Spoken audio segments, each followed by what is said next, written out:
Yeah, I think that.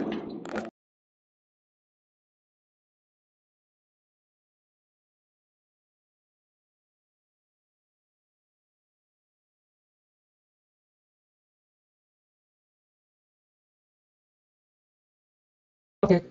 Good evening, everyone, on the webinar. Thank you for joining today. And welcome to the webinar. This is the fifth of the series in the knowledge sharing webinar from webinars from Responsibilities Foundation. We will start with today's webinar with an introduction of Ludovic Jonat, who will be our host, by Mr. Chandrasekhar Hariharan. Sir, I'm unmuting you. Please introduce Mr. Ludo.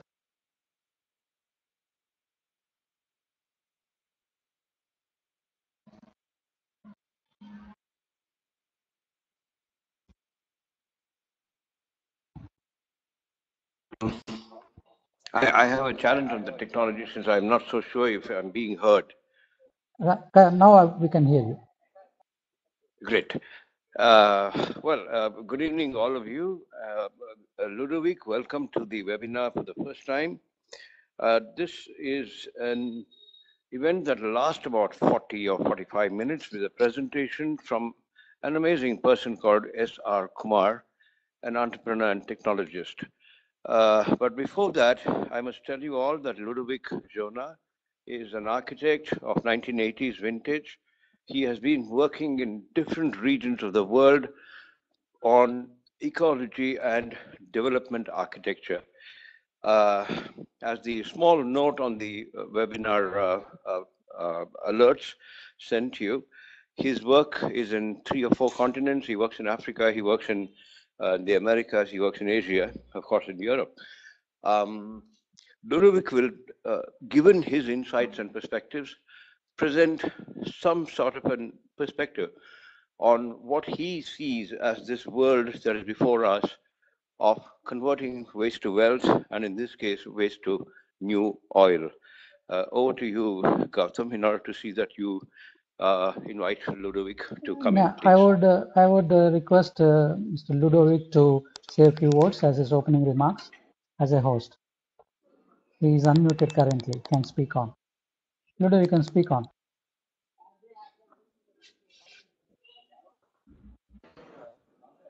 Hello? Ludo, you can speak on, we can hear you. Okay, excellent. Good evening to all of you. I'm very happy to be part of this webinar. It's my first time as a webinar. Can you be a little louder or closer to the mic, please? Yes. Okay. Is it better now? Yes, of course, yes. Please go on. Thank you. I don't know if my video is working, but anyway, so I'm very happy to be part of this discussion, and I'm very thankful to Harry sir about inviting me. He knows my work. I worked a lot in India as well, but I'm also currently advising governments for climate change response and also better energy efficiency planning in cities. So I hope I can contribute to the discussion whenever you need me. Thanks a lot. Thank you very much for that, Ludo. We will move on. Today's speaker is Mr. S.R. Kumar, as Mr. Hariharan has mentioned this a while ago, and I've also been introduced to you in the webinar mails. He's an expert on waste management, and he has his own concern called Vimeria. He will take us through what all waste management means to us, and a little bit about the regulations, and then about his pet subject of biogas. So before I give the mic to Mr. Kumar, just an introduction of Responsible Cities Foundation. It's a purpose-formed group of industry experts from various fraternities, including urban planning, architecture, design, ecology, landscape, sustainability and resilience, engineering services, technology solutions, program management, and so on. This is a knowledge sharing initiative from RCF, this particular webinar and the series that we had earlier and we are going to have later. So Kumar, over to you. Give me a fraction of a minute, I'll unmute you.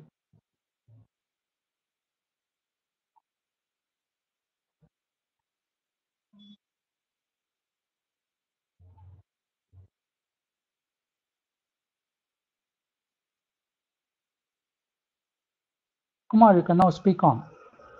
Okay. Good evening to all of you. Namaste and happy Deepavali again. Yeah, it's a very interesting question. Waste is a new oil. Yes, it is. Especially for developing countries or even developed countries, wherever it is, waste is a fantastic resource if waste is segregated. But segregation at source is very important, and there are certain things which I'll take you through how waste can be an excellent resource, and even government regulations are very important indeed. So in a few slides from now, I'll start taking you through defining the waste and other things. Can you all hear me? Am I clear? Should I be coming close to the mic or? We can hear you. Unless anybody else has any issue, we can hear you. Please go on. You can move the slides. Okay, great. My contents is, I'm talking about waste management in general, and regulations I always speak of because regulations from government is very important for any waste resource management. Resource management without regulations from the government which helps will never happen. This is our experience. I'm sure you know, the senior people will also agree with me that regulations are very important. So going through that, yeah. What is waste? Waste can be so many things. It can be starting from just a throwaway of the food waste, or the kitchen waste, or an unused cupboard, or anything, an unused pistol, for example. Anything we call it as a waste, but they are not really a waste if they are properly segregated, and they can be you know, used in different ways. They can be recycled, reused, especially the organic waste can be made into manure or into biogas, or an RDF can be created. Many things can be done. But of course, we do have different types of waste. As all you know, there is solid, liquid, and e-waste. The solid waste also has hazardous and non-hazardous, and so is the liquid, hazardous and non-hazardous. And e-waste cannot be, you know, sort of omitted, because I will tell you what is e-waste in terms of resource. Solid waste are that are not liquid and gaseous. Solid waste are the discarded solid materials, especially municipal waste. For a city like Bangalore, which we are talking from, which we are speaking from, generates about 4,500 tons. India as a whole, 2,850 tons. So, and Asia as a whole is producing about 1.7 million tons of municipal waste. And I don't have the world figures right now, but it's a huge amount of municipal waste. Municipal waste is the biggest waste and normally termed as solid waste. Now, what happens if at all the waste is not disposed scientifically? First of all of us are having water, which is going to be scarce on a daily basis. The leachate, there is something called leachate when organic substance is kept over 8 hours only. After 8 hours, leachate is produced, then it starts seeping through the earth, the water table. That can actually contaminate the water table. If this is not serious, if we don't take this seriously, I don't know what else can be serious. So the leachate is a very big harmful substance if the organic waste is not treated. After 8 hours, it is produced of the organic waste. It's an acidic liquid coming scientifically processed out of organic waste.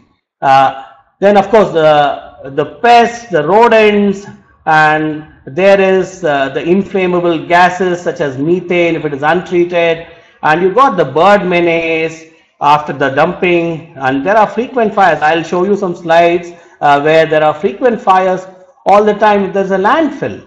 And I don't know how many have heard about the Pune epidemic just about 9 years back. It all happened because waste was not managed properly. So soil acidity is another important aspect where with the usage of urea, already soil quality is in doldrums, and if waste is not properly coming back to the soil, if we don't complete the cycle, the soil acidity also increases.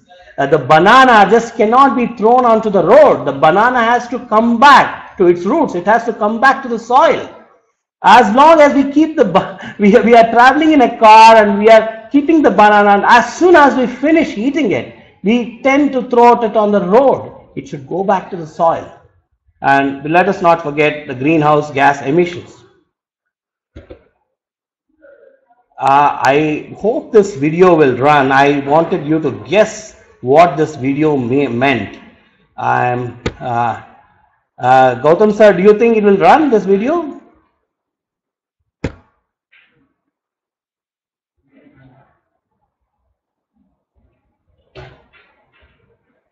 Are you there with me?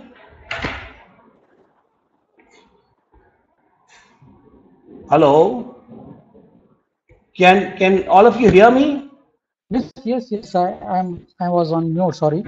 I can hear you.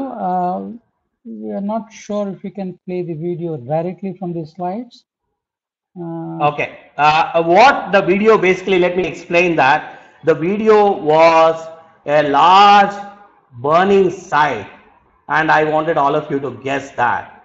No big marks for guessing that. Yes, you're all right. It is a landfill burning for hours together. It happens in many places. Let me go to the next slide. So when we don't process the waste at source and it is brought down to a place, then the landfills are created. And as I said, leachate is produced, and landfills are very dangerous. So this is a typical landfill leachate.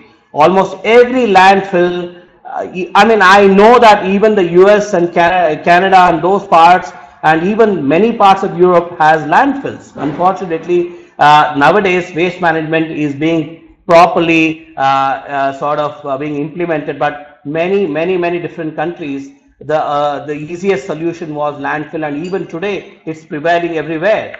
So landfill is to be totally avoided except the inert material.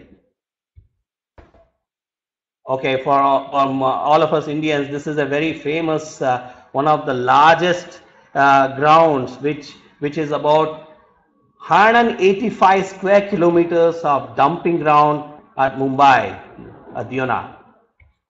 It is burning at will. Many times it is just burning because the methane produced, and it keeps on burning, and there is always fire engines almost kept everywhere. When I went to see Diona landfill, I could see fire engines always there, and when I checked with them, they said fire engines are always there because we never know when the landfills start burning. It's a permanent fixture there, the fire engines.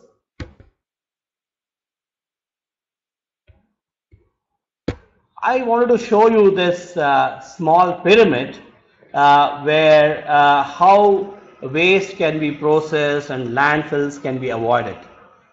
First of all, we should avoid let us go from the beginning. Unsanitary landfills and open burning should be completely avoided. Unfortunately, this is what is happening in different parts of the world at this point of time. They need to be completely avoided. And then we should at least have landfills scientific, which may not capture CH4, but at least should have scientific landfills with a sort of a synthetic sheet underneath on the ground. And then there are many landfills which is recovering methane, and they are also flaring it out, or some landfills are even utilizing that methane and they are directing it to a generator. Sorry. They are directing it to a generator where you have the methane generator. The generator is powering small cities or small villages, and with that they are even heating up things. So that is what is there. And then of course now there are waste to energy plants where different processes like gasification, pyrolysis, RFD, incineration, all this is being produced at this point of time. And at least many places like the African countries where resources are limited, they are doing windrow composting, large swaths of land where composting is done, and they are called windrow composting methods. And of course vermicomposting can be done just by digging a pit and leaving certain earthworms. And then of course you should, if at all you can have simple resources, you can go for small scale biomethanation plants, large scale biomethanation plants. So recycling of all kinds of solid waste is a must. And on top of the pyramid, all of us, it is in our control. What we can do is reduce our own individual waste as much as possible. I want to show a very interesting, yeah. Kumar, just to interrupt you. Ludovic and Chandrasekhar Hariharan are both unmuted all the time. So both of you, please feel free to interrupt and then intervene. And then if you want to add something to what Mr. Kumar is saying, you are welcome to say at any point of time. You are unmuted all the time. Please feel free to intervene anytime. Thank Kumar, you. you can run through presentation. In the initial stages, probably you may have to run a little faster because you have a lot more to tell in the next 30 to 40 minutes. Please go ahead. Thank you. Okay. Yeah. Thank you. And Lulu, do you want to add anything for the other listeners and participants at this point in time, or would you rather wait? No, I think I'd rather wait because it's currently very interesting, and I will put some points, and later I'll make some comments if you don't mind. Fair enough.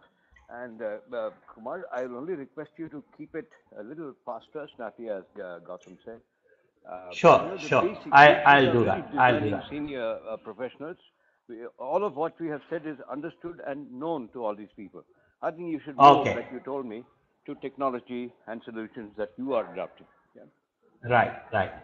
Yeah. Okay. I've moved to a very interesting slide, which I can question you all, which is the largest gold mine today. It is definitely the e-waste, which is supposedly the largest gold mine. In the next slide, it shows what all we can get out of various recycling of various different waste.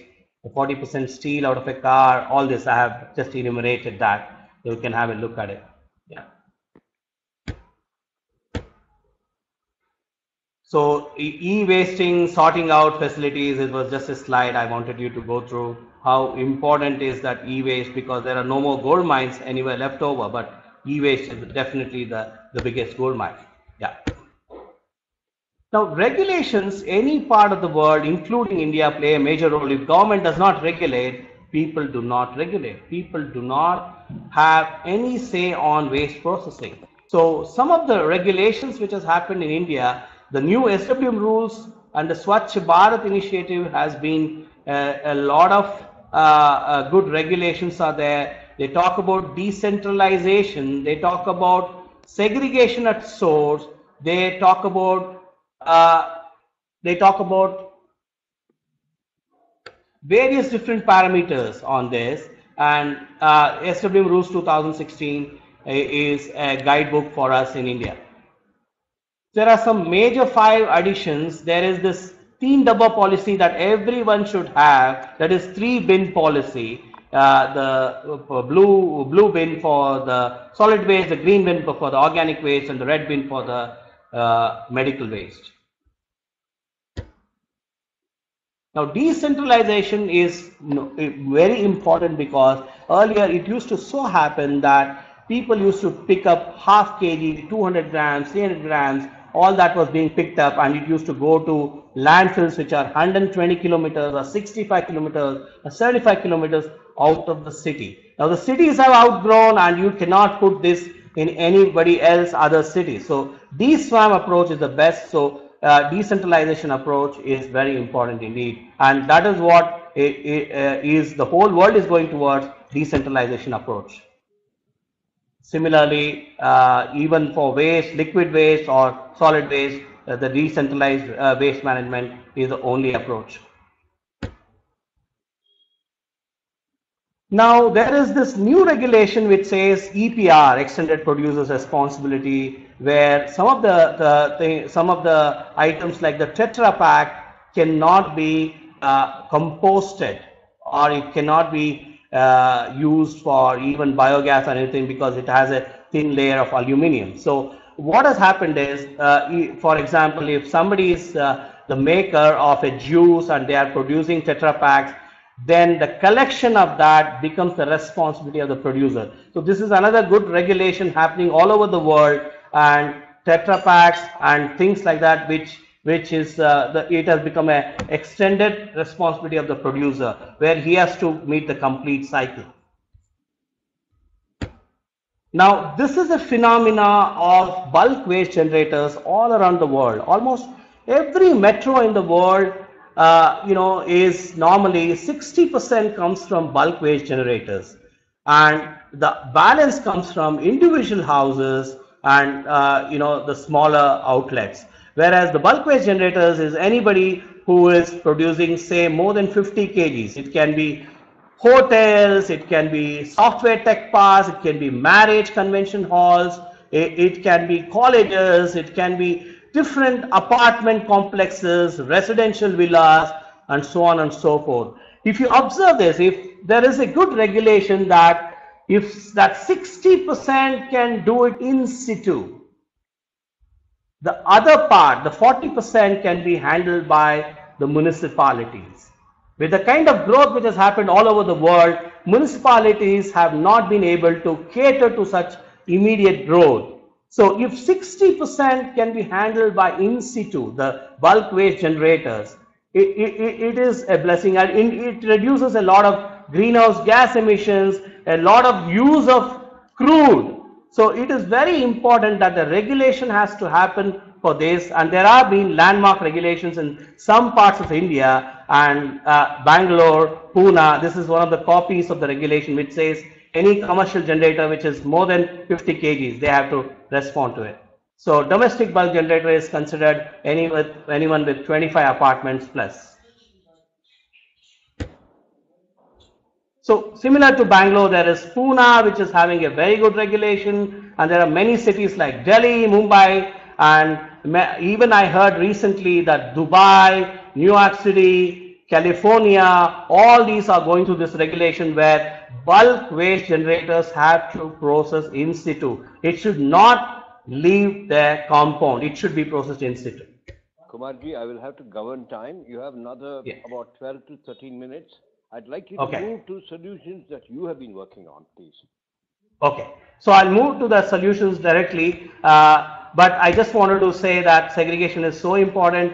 So once mixed, it cannot be fixed. So please do segregate.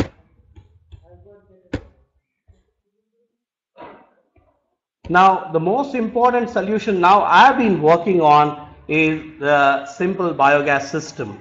Any biogas system, if it is, we are using cow dung as a substrate, it produces 2% gas.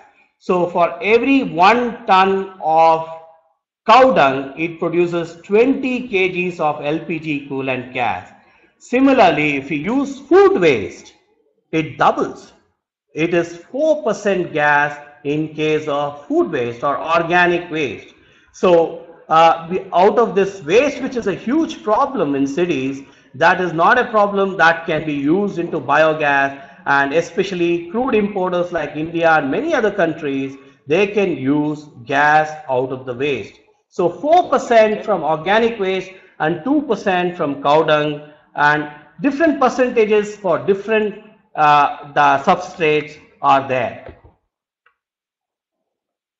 It is basically anaerobic digestion. Sorry, Kumarji, I'm interrupting. Can you explain that when you say 4% of wet waste, if in an apartment we had 500 kgs a day, how much as Yes. gas can come in, and what will that be equivalent in terms of cylinders to a regular LP gas cylinder that we all use at home?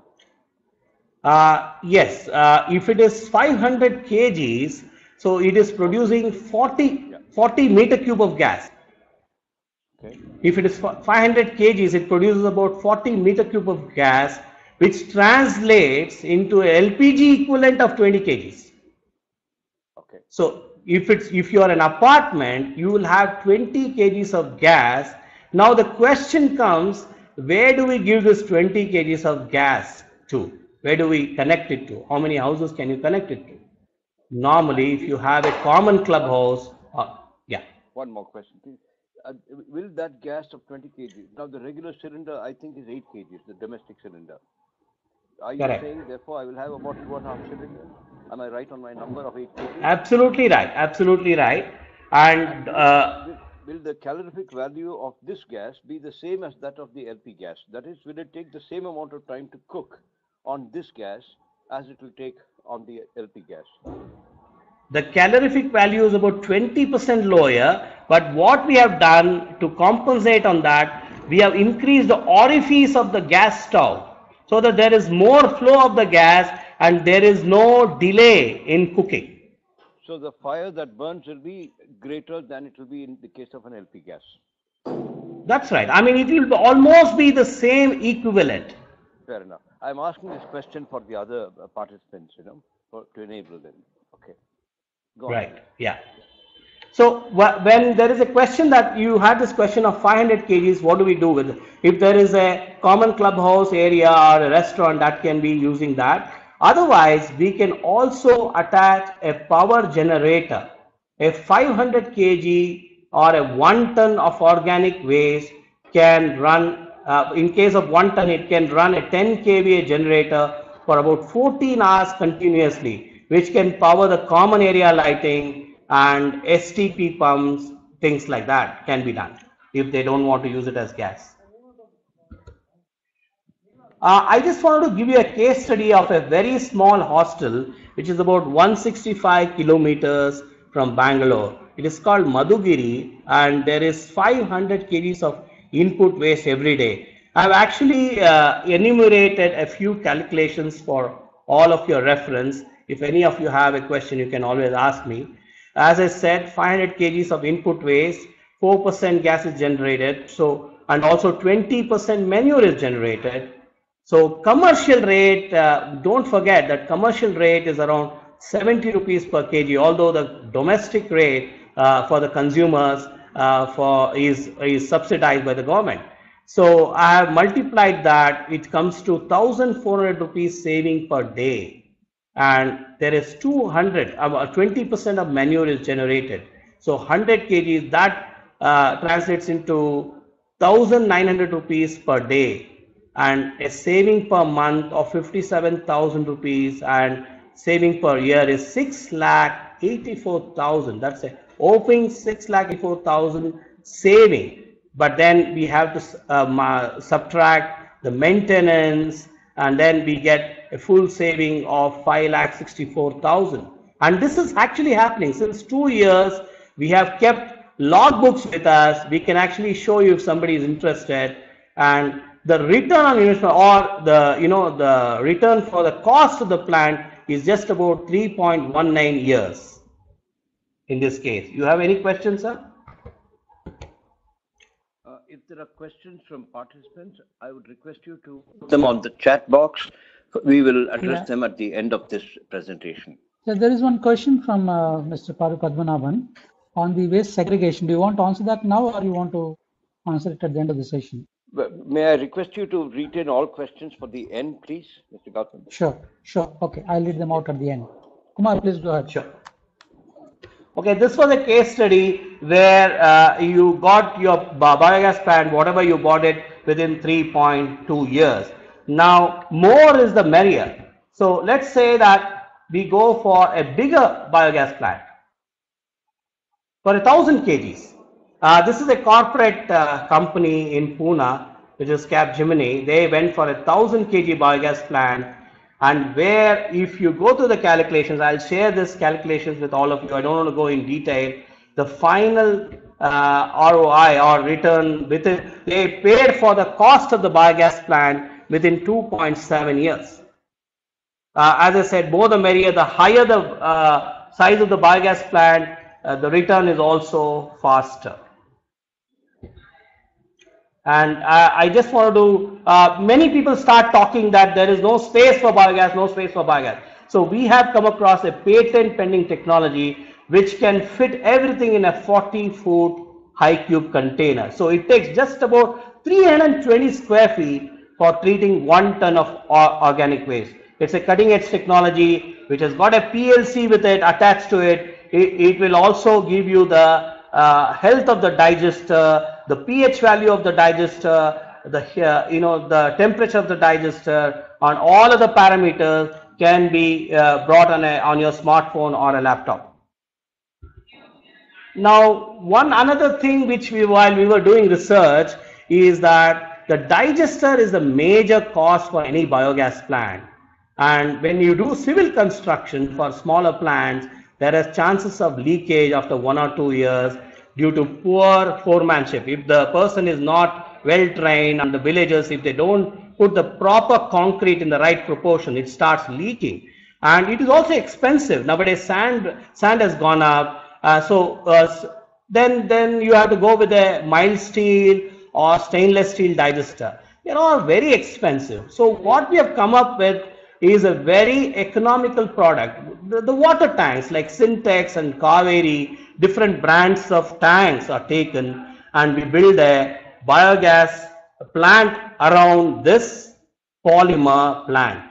We put a spring tension wire with a rod fixed to the biogas plant, so it always has a certain pressure of gas coming out of it. So this, what I have depicted on the PPT, is just a small one for a plant of 0.5 meter cube for a small family of 4. It costs about $300 only, about 19,500 rupees in India. It includes the gas stove and the piping. It can be put on a balcony or on a garden. The diameter of the digester is just about 1 meter. Easy to use. It has become very popular. People have started using it in their houses. Although not big amount of gas is produced because the input waste is very low, at least the manure is happening. And lot of terrace gardeners are there in the city. It is a great advantage for them. Their organic waste is not going out of their house, and it is being converted into a little bit of gas and a lot of manure. Sorry, I've gone out of this thing. I don't know where I am now right now. So how do I get back to the old screen? Gautam, can you enable, please? We were on slide 40. Gautam. Mr. Gautam, can you help me on this? He's unmuted. He has to.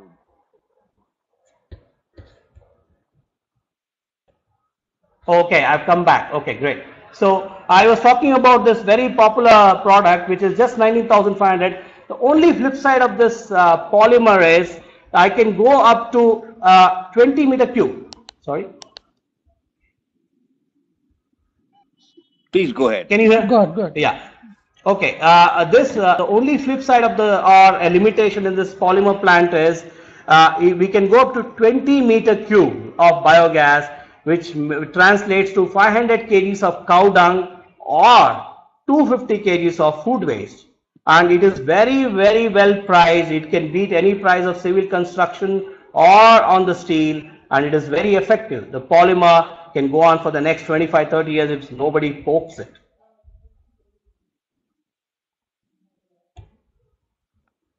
Going way forward, not only as the India can look into or the world can look into different technologies. I was just looking at India as a place where I can impart a new technology. Where I had been to Germany recently, and I saw a company called Fraunhofer. They are a very good research-oriented company, and we are trying to work with them for making vegetable and fruit markets. See, the vegetable and fruit markets are low-hanging fruits for segregation. You already get segregated food waste there, and lot of these vegetable and fruit markets also need a cold storage, for which lot of a lot of power is utilized and all that. So by taking the waste of the vegetable and fruit market, we can make cold storages. It's a simple depictive diagram where you take a digester and you are using a thermally driven chiller. This company Fraunhofer has done a lot of research on this, and they have over 150 plants even in France, I'm told, and apart from Germany. So you are taking the biogas digester, you are utilizing a thermally driven chiller, and you are taking care of a cold storage. So out of food, out of the fruit and vegetable waste in many different vegetable and fruit markets all around the world, this is a simple technology which can provide a lot of resource.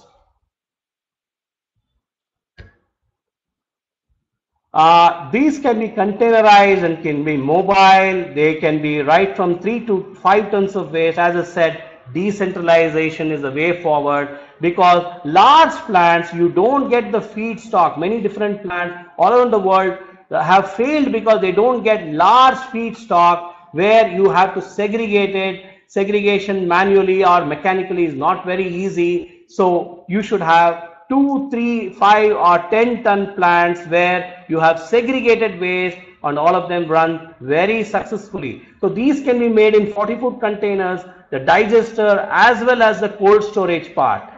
So the biogas fire can have a chiller fired by ammonia and water, and cooling can happen plus 8 degrees Celsius or below 0 degrees Celsius. So even the food storage can happen in a 40-foot container, and the cold storage volume is up to 50 meter cube. So this whole system, which is made in Germany, now we are making it in India to make it, the price reduction in terms of the steel, labor, the planetary gear pumps, all these are available in India, and we are making them here in India. Possible locations, various locations, the food logistics, the ports are throwing a lot of expired food and things like that. They can have these kind of solutions. Supermarkets can utilize them. Many off-grid locations where there is no power whatsoever, they can use. Slaughterhouses, the fish industry, the coastal area, it will be a big hit in the coastal area. Of course, the dairies.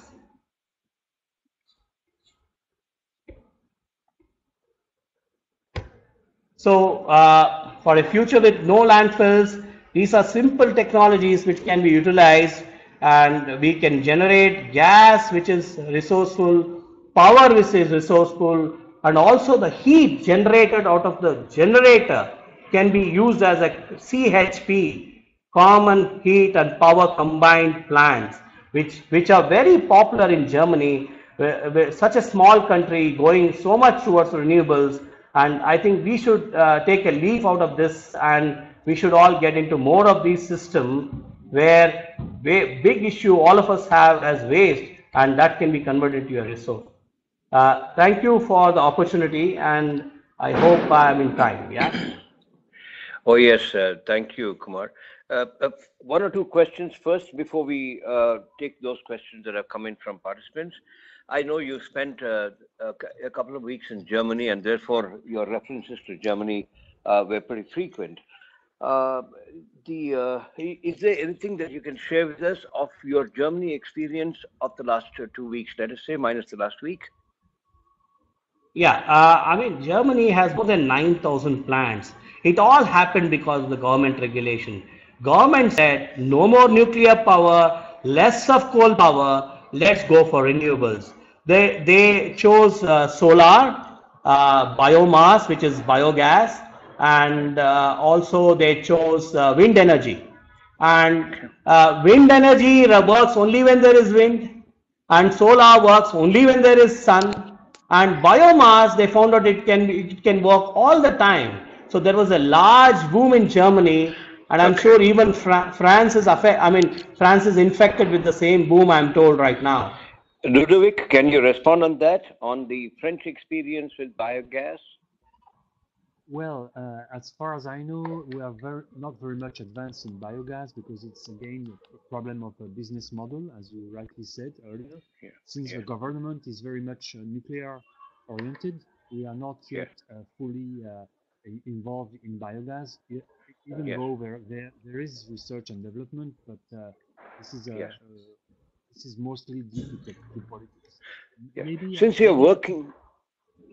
Sorry, go on, please. Go on. I would like maybe to make some comments regarding the very good presentation we had, because it sounds to me like I have some feedback of my experience in emerging countries such as Morocco, or even developing countries like in Senegal, where I happen to be an advisor to city planning and government agencies, including the World Bank, donors. See the interest for waste management, so sustainable cities. I would like to make a point on that. I think the problem that we see whenever you are involved as a planner or an advisor for sustainable cities is the problem of the vision they have. Most of the time, people see waste as a problem, as a burden. They don't see it as a value. And it's very tough to change the mindset of those Sure. They have their model in mind. And because they look at development as the goal place to be, they just skip the processes, and they want to transform their bad cities and slum and so on into a very shining city. You have come through that in India as well, but I'm not talking about India was its own kind of development model. I'm more talking about those emerging countries such as Morocco, for instance, where I currently worked a couple of years back on developing new cities from scratch, where they are both in this ideal vision of becoming a major metro, but at the same time they don't have the cultural background of a professional capacity or even the vision in terms of business model. So I would really like this discussed on the sorry, some of it was inaudible for me because I could not hear some of it. If you can come closer to the mic, does he have any question for me?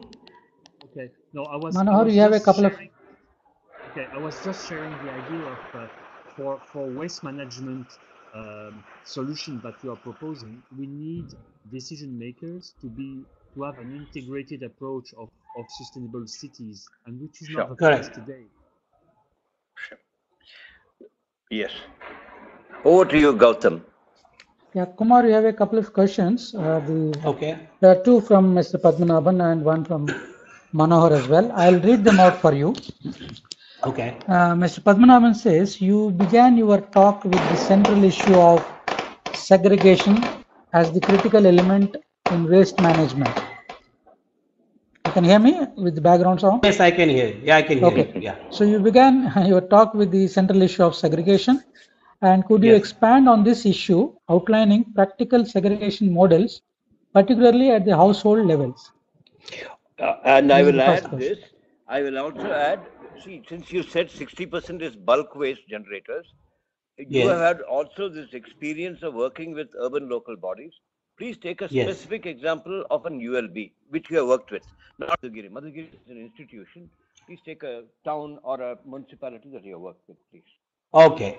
Let me answer the question of Mr. Padmanabhan about the segregation part.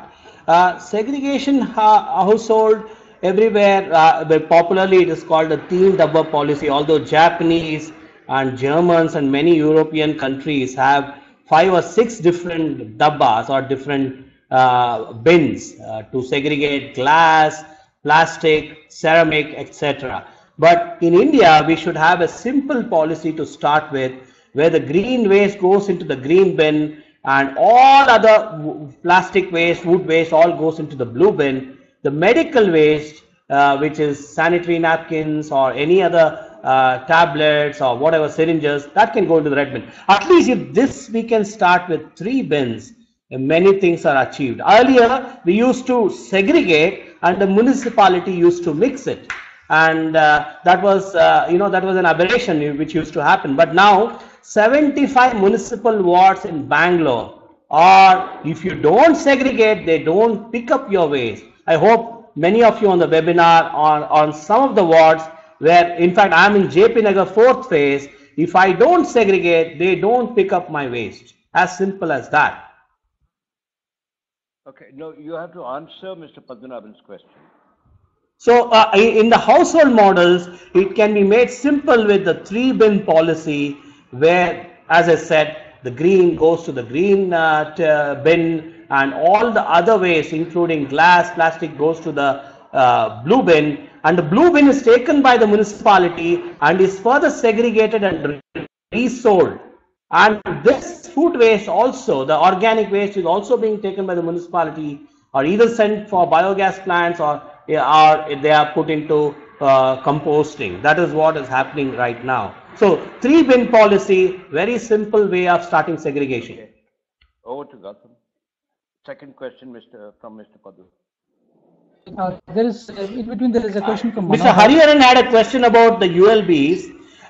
Yes. Well, the ULBs are, I have about 300 plus ULBs in Karnataka, and we are going, myself along with the sales force, and many of the ULBs do not have enough. Many of the ULBs have 7 to 10 tons of organic waste, mixed waste about 20 tons. They don't have so much money, but they all have some amount of money where they are keeping 1 ton, 2 ton or 3 ton. Recently, Magadi, which is just about 40 kilometers from here, which has got a beautiful Ranganath Swami temple here, they have all 10 tons of organic waste. They had some money and they released it for 1 ton to start with. So what we did was we went for the low-hanging fruits like the fruit and vegetable market and the restaurant waste, which is already segregated. That is being bought by 3 auto rickshaws to our biogas plant, and we are running a 1 ton plant which is actually powering a STP pump, which is taking care of the STP of Magadi. So it's a unique situation. The solid waste Kumarji, it leads to the cost. May I, please, before you, can I speak, Kumarji? Go ahead, sir. Hello. Yeah, please. Go ahead. What does it cost per ton at an approximate level for anyone to pick up, and why are they not seeing the 3-year payback that you have demonstrated? Okay, the cost per ton is fixed, but as it goes higher, for example, a 10 ton will cost not 3 crores, it will cost about 1.6 crores. But then there is a payback period, whereas there is already a large transport mafia.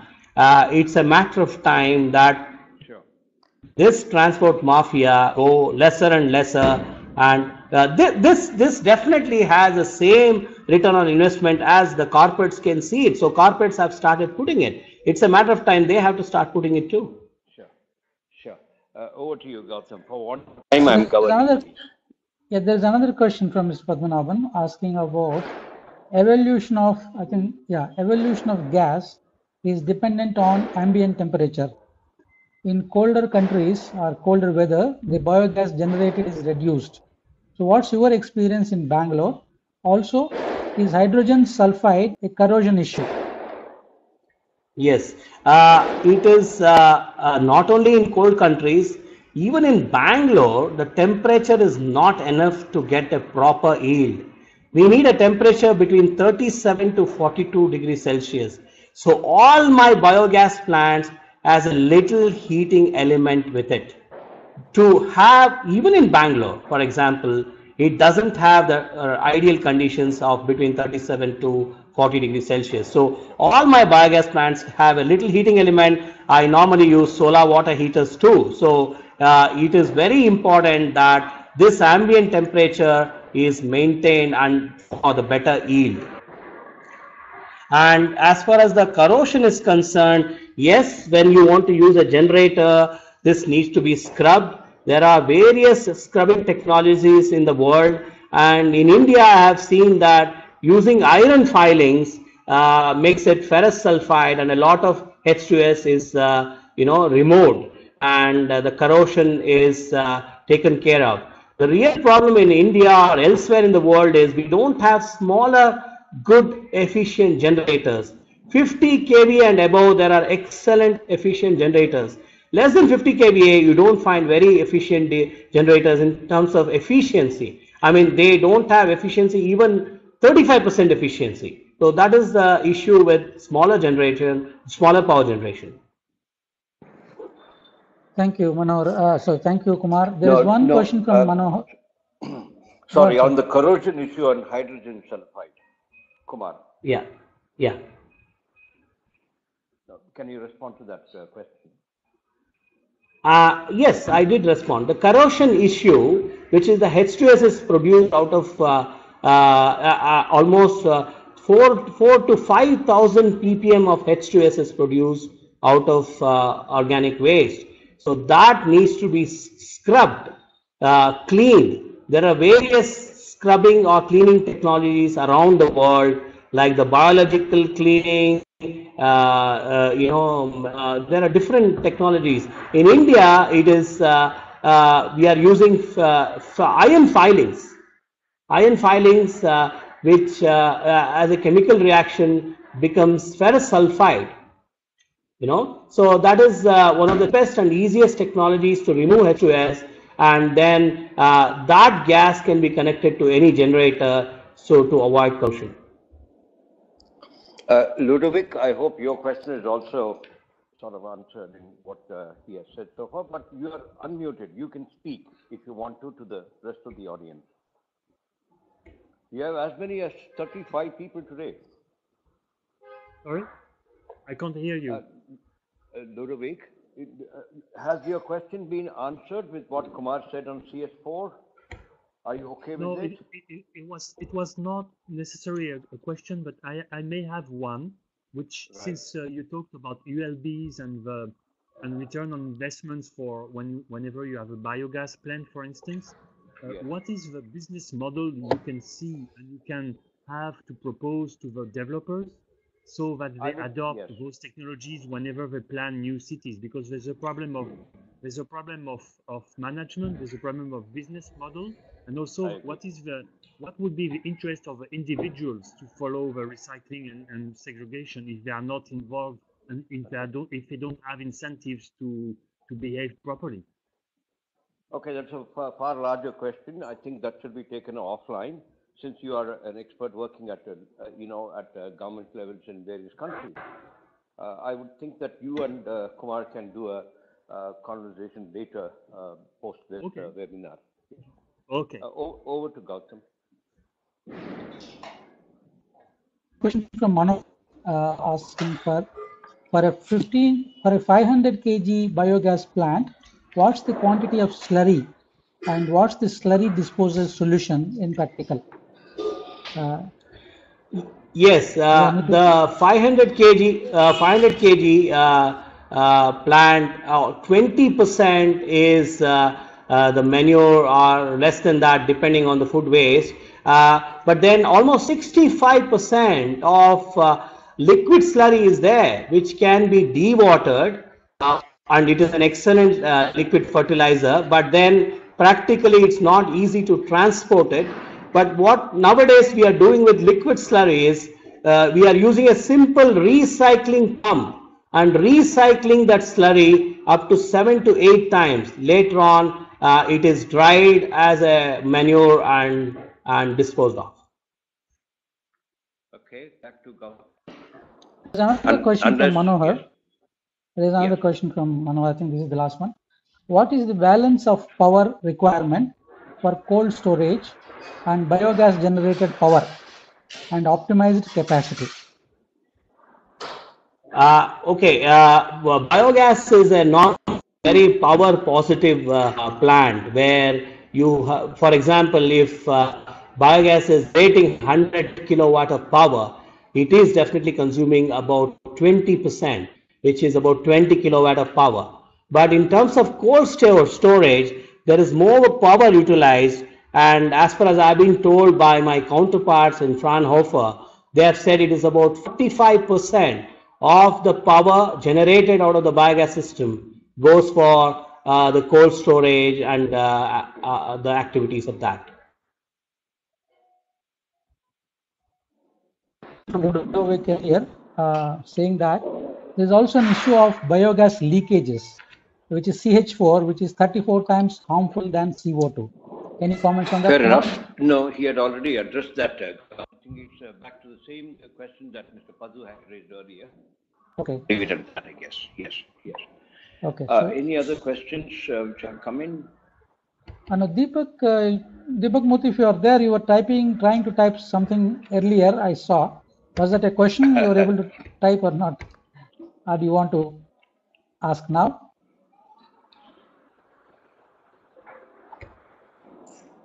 He's typing something. Yes. Ludovic, beyond Yes. those two critical concerns that you have raised and Kumar has raised too, of governance and response from governing bodies across the cities, have you got anything else that you would want to add on the solution itself? To me, it suggests that it is not for want of solutions that these things are not being done. It is for want of understanding of the technology and of the solution most often. Is that right? Just if I can add, Hariharan sir, it's also, sorry to come in between. One is the knowledge. The most important thing is the government, return on investment, not everything. What is return on investment for using coal gas or nuclear gas? It's our life, right? Although some of these technologies are expensive, government has to formulate regulations to go towards renewables. Without government regulations, it's not easy. This is my personal experience, and this is what I've discussed with various experts. They always say, even Germany, even France do not have, as far as I know, Germans did tell me that France do not have proper renewable regulations at this point of time, although it's happening soon. It's not as bad as USA. Since you have been working on this for as many years, from your experience, do you think it is a question of marketing, making consumers or these B2B buyers aware of what the investment and the payback can be? Or is it that, like you said earlier, this challenge of the mafia of waste transporters and such that is coming in the way? Is it a question for me? Yes, please. For Kumar, yes. Yeah, if you see solar, the return on investment is almost 9 to 10 years. But they have an excellent lobby which has been created. There are a lot of companies in solar, although nobody knows after 20 years, what do we do with that PVC waste? Nobody knows. And whether that will generate 20 years, nobody knows. And solar is also dependent on the sun. Of course, sun is abundant, no doubt about it, especially in tropicalized countries. So they have an excellent lobby which is created. Biogas, like yoga, I always equate yoga, because yoga and biogas were very old traditions of India, with the cow dung being utilized. We don't have a big part of an association or a lobby. And I think like yoga came from the Western world back to us, India is probably still waiting for biogas and biomethanation technologies back from the Westerners who come back to us, unfortunately. And definitely there is a better ROI and better renewable solution than solar or wind. But then it has not been able to open, the government is not, the bureaucrats are not aware of this, or they are not open to this. Because at one point of time there were several cow dung plants where subsidy was announced, and people started digging holes, and they started working with fraudulent officers to get subsidy. And when you dig a hole, it is not a biogas system, right? So that also bad name for biogas systems. Okay. Yes, if I may yes, add something. Ludovic. Yeah. Please. Yeah, Please. I completely agree with this, because my experience as an advisor to those developers and big donor agencies like the World Bank is that, one, they promote sustainability or energy efficiency policies, but on the other hand, whenever they go for call for proposal and request for proposal, it's always the same big companies who sell the same big business as usual, which is the traditional energy or waste management systems. And it's very difficult to get in the niche market. And even if the biogas has proven its efficiency and relevance, it's very difficult to compete against the lobby of solar or something else. So I quite agree. There's a big effort to be done, so that not only biogas, for instance, is a technically efficient technology, but it also has to come up with a business model that competes with other models, so that the people would benefit. Because you have not to forget that the population is kind happy and ready to for instance, segregate or recycle the waste. But if they are not proposed, or if the municipality is corrupted or already tied with some other big agencies, it's not working. So that's why I was asking you, what is your vision about how to get into this market? What would be the strategy? For the sake of other listeners, I must tell you that Ludovic Zona has worked in India for the last, say, 23 or 24 years. He worked in Visakhapatnam on a project. Later, post tsunami, he worked in Pondicherry and south of Pondicherry. Over to you, Kumar. Okay. If you can, sir, repeat that question. What is my vision towards the government? Sir, can you please repeat that? Yes.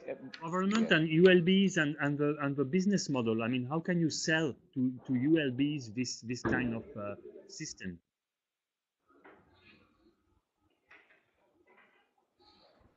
Beyond that is, yes. So already for corporates and private enterprises, they can see that there is a good return, right? But governments are traditionally, they are doing transporting instead of processing.